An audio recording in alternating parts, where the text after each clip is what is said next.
Ano ang kulturang Pilipino?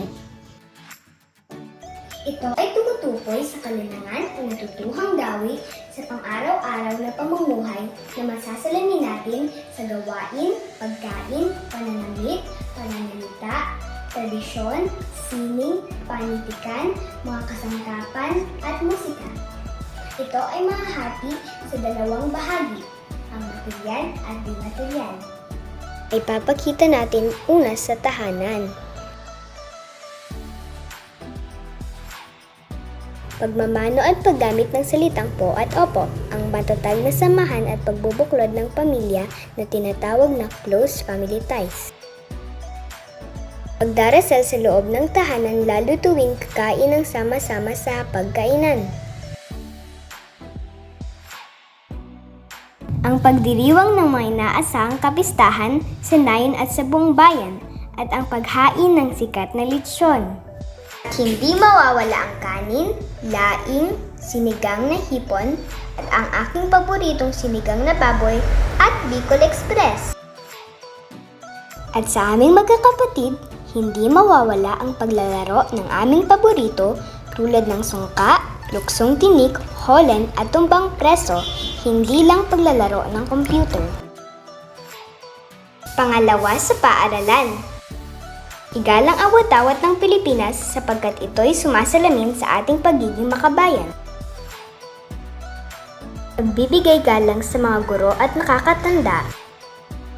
Pagkikilahok sa mga paligsahan tulad ng buwan ng wika o mga palatuntunan na nagpapakita ng sining, panitikan at katutubong pananamit.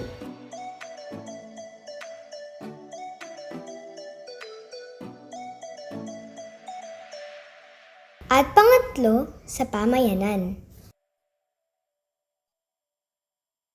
Pagkikilahok sa makabagong konsepto ng bayanihan at pag-abot ng tulong sa mga nangangailangan lalo na ngayong pandemya. Karaniwang halimbawa sa ngayon ay tinatawag na community pantry. Ang mga mamamayan ay namamahagi ng mga pangunahing pangangailangan sa isang nayon o lugar. Ang mga tao ay maaaring kumuha ng kanilang pangangailangan. Likas sa Pilipino ang pagiging matulungin. Pagpapakilala sa mga magagandang tanawin sa ating bansa. Sikapin mapuntahan ang mga lugar sa Pilipinas bago ang ibang bansa. Pagtangkilik ng gawang Pilipino, tulad ng mga kagamitang yari sa abaka na kilalang kilala sa ating rehiyon. Pagtangkilik ng mga obrang guhit ng Pilipino, ang aking kapatid ay ginuhit ng isang kilalang pintor.